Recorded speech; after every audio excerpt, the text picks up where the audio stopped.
Hello friends, आज हम chapter 6 lines and angles पढ़ते हैं। इसमें हम आज सारे टाइप्स के एंगल्स पढ़ेंगे। तो सबसे पहले हमारा कौन सा एंगल होता है? Acute angle. एक्यूट एंगल क्या होता है? जो हमारा 0 डिग्री से बड़ा हो और 90 डिग्री से छोटा हो। मतलब ये हमारा जैसे 90 डिग्री एंगल है, इससे छोटा होना चाहिए। 0 डिग्री एंगल इसी लाइन पे बनेगा और ये 90 डिग्री है, इससे हमेशा कम ही होगा। जो इस तरफ आएंगे वो सारे एक्यूट एंगल होंगे हमारे। एक्यूट एंगल क्या होते हैं? हमारे 0 डिग्री से तो बड़े होते हैं पर 90 डिग्री से हमेशा छोटे होते हैं, वो हमारे एंगल होते हैं एक्यूट एंगल। ये देखिए, ये 90 डिग्री यहाँ आता है, तो जैसे अगर ये वाली लाइन देखें तो ये हमारा 90 डिग्री बनेगा इस लाइन के साथ। ये 90 डिग्री से छोटा है, कम है, तो ये हमारा कौन सा एंगल हो गया? Acute angle. एक्यूट एंगल हमेशा 0 डिग्री से बड़ा पर 90 डिग्री से हमेशा छोटा होता है। ये हमारा फर्स्ट एंगल है, एक्यूट एंगल। अब सेकेंड कौन सा एंगल होता है? Right angle. राइट एंगल कैसा? 90 डिग्री। हमेशा राइट एंगल जो होता है, हम इसको इस तरीके से बॉक्स बना के रिप्रेजेंट करते हैं। ये हमेशा 90 डिग्री, मतलब ये इस पे हमेशा परपेंडिकुलर होता है। ये स्ट्रेट लाइन जाएगी इसके साथ ये, तो ये हमारा होगा 90 डिग्री। हमेशा 90 डिग्री जो रहे वो हमारा राइट एंगल कहलाता है। अब थर्ड वाला एंगल कौन सा है हमारा? थर्ड एंगल है ऑब्ट्यूज एंगल। ऑब्ट्यूज एंगल हमारा 90 डिग्री से बड़ा और 180 से छोटा होता है। 90 डिग्री कौन सा है? राइट एंगल, इससे बड़ा होना चाहिए और 180 डिग्री से छोटा होगा। हमारा 90 कैसे बनता है? ये बिल्कुल स्ट्रेट लाइन ऊपर की तरफ, ये हमारा 90 डिग्री। ये देखिए 90 डिग्री से बड़ा है, 90 डिग्री से बड़ा है, मतलब हमारा ये कौन सा एंगल है? Obtuse angle. Obtuse angle 90 degree से बड़ा और 180 से छोटा होता है। अब हम पढ़ेंगे फोर्थ वाला एंगल। फोर्थ एंगल है हमारा स्ट्रेट एंगल। स्ट्रेट एंगल पूरा 180 डिग्री होता है, मतलब एक स्ट्रेट लाइन होती है। स्ट्रेट लाइन पूरी ये 180 डिग्री है हमारी। ये यहाँ 20 से जाएगा तो ये 90, इधर भी 90, इधर 90, 90 प्लस 90 पूरा ये 180।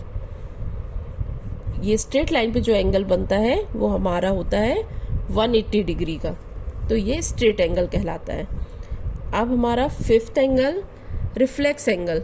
रिफ्लेक्स एंगल हमारा 180 डिग्री से बड़ा होगा पर 360 डिग्री से छोटा होगा। हमारा ये 180 डिग्री जो स्ट्रेट लाइन होती है, ये मतलब इतना आएगा तो 180। ये देखिए ये 180 से बड़ा है हमारा, और 360 हमारा इसी लाइन पे आएगा। जब पूरा यहाँ से पूरा यहाँ आएगा तो ये 360 होगा, पर ये हमारा 360 से छोटा है पर 180 से बड़ा है, तो इसलिए हमारा ये कौन सा एंगल है? Reflex angle. 180 डिग्री से बड़ा और 360 से छोटा। अब ये हमारे दो एंगल्स कॉम्प्लीमेंट्री एंगल्स क्या होते हैं हमारे? Complementary angles two angles whose sum is 90 degree. जिन दो एंगल का सम 90 डिग्री आता है वो हमारे कॉम्प्लीमेंट्री एंगल्स होते हैं। ऐसे ही सप्लीमेंट्री एंगल्स, जिन दो एंगल्स का sum, two angles whose sum is 180 degree. जिन दो एंगल का सम हमारा 180 डिग्री आएगा वो हमारे कौन से एंगल होंगे? सप्लीमेंट्री एंगल्स होंगे। ओके, इतना आपको समझ में आया? कौन कौन से एंगल पढ़े हमने? एक्यूट एंगल जो 0 डिग्री से बड़ा, 90 से छोटा। राइट एंगल 90 डिग्री के बराबर होता है, 90 डिग्री होता है। और ऑब्ट्यूज एंगल, ऑब्ट्यूज एंगल 90 से बड़ा पर 180 से छोटा। स्ट्रेट एंगल 180 डिग्री होता है, पूरा स्ट्रेट लाइन पे होता है। और रिफ्लेक्स एंगल जो 180 से बड़ा पर 360 से छोटा होता है। और कॉम्प्लीमेंट्री जिसमें दो एंगल का सम 90 डिग्री हो वो कॉम्प्लीमेंट्री एंगल, जिसमें दो एंगल का सम 180 डिग्री हो वो सप्लीमेंट्री एंगल होता है। अब हम इसके आगे ये पढ़ेंगे adjacent angles, line linear pair of angles, vertically opposite angles. Adjacent angles हमारे क्या होते हैं? ये जैसे हमारा ये एक एंगल है जिसमें एक कॉमन आर्म आनी चाहिए।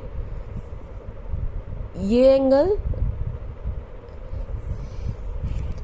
एक हमारा एंगल है ABC, इसको 20 से एक आर्म कट कर रही है तो उससे जो दो एंगल बन रहे हैं, ये दोनों एंगल एडजेसेंट एंगल्स कहलाते हैं। इन दोनों एंगल का सम इस बड़े एंगल के बराबर होगा। और ये इन दोनों एंगल जिन दोनों का सम कर रहे हैं हम, ये दोनों एडजेसेंट एंगल्स हैं, इनको कॉमन आर्म 20 से डिवाइड कर रही है ये। तो हमारा ये दोनों एंगल्स क्या हो गए, एडजेसेंट एंगल्स। इन दोनों का सम इस पूरे एंगल के बराबर होगा। अब लीनियर पेयर ऑफ एंगल्स क्या होते हैं, ये एक लाइन पे बनते हैं।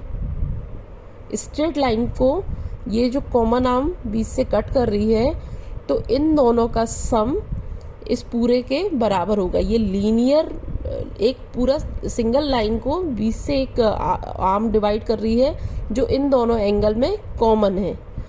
तो हमारा इन दोनों का सम इस पूरे के एंगल के बराबर होगा। और हमारा ये स्ट्रेट लाइन क्या होता है, पूरा 180 डिग्री, मतलब इन दोनों का सम होगा 180 डिग्री। ये लीनियर पेयर ऑफ एंगल्स हैं। ये हमारे एडजेसेंट एंगल्स हैं, ये हमारे लीनियर पेयर ऑफ एंगल्स हैं। अब हम पढ़ेंगे vertically opposite angles. Vertically opposite angles, जब भी कोई भी दो लाइन एक दूसरे को इंटरसेक्ट करती हैं, तो देखिए जैसे हमारी ये ए बी और सी डी एक दूसरे को इंटरसेक्ट कर रही हैं, तो ये अपोजिट साइड्स जो एंगल बनते हैं वो वर्टिकली अपोजिट एंगल कहलाते हैं।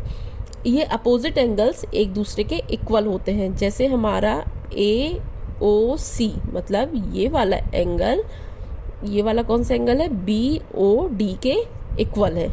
ये दोनों इक्वल हैं। और ऐसे ही ये B O C is equal to A O D होगा, क्योंकि ये हमारे वर्टिकली अपोजिट एंगल्स हैं और ये वर्टिकली अपोजिट एंगल इक्वल होते हैं एक दूसरे के। ओके, और हमारा फिर होता है पैरेलल लाइन और इंटरसेक्टिंग लाइन। जैसे ये दोनों लाइन एक दूसरे को इंटरसेक्ट कर रही हैं, ये हमारी होंगी इंटरसेक्टिंग लाइन, और एक हमारी होती है पैरेलल लाइन। पैरेलल लाइन इस तरीके से, ये हमारी दोनों पैरेलल लाइन है। ये एक पैरेलल लाइन को हम ए बी नाम दे दें, दूसरी सी डी। पैरेलल लाइन क्या होती हैं, जिसको हम किसी भी तरफ से कितना भी आगे उसको एक्सटेंड कर दें, वो कभी भी एक दूसरे को इंटरसेक्ट नहीं करेंगे। किसी भी इन्फिनिटी पॉइंट तक भी हम उसको एक्सटेंड करेंगे तो वो एक दूसरे को कट नहीं करती हैं। वो लाइन हमारी पैरेलल लाइन कहलाती हैं। तो क्या कहलाएगा, A B parallel to C D, ये हमारी पैरेलल लाइन है। क्योंकि हम इनको कितना भी आगे बढ़ाते जाएं, ये ऐसे पैरेलल ही रहेंगी, आगे जाके एक दूसरे को कट नहीं करेंगी। Okay, thank you. Please like and subscribe my channel.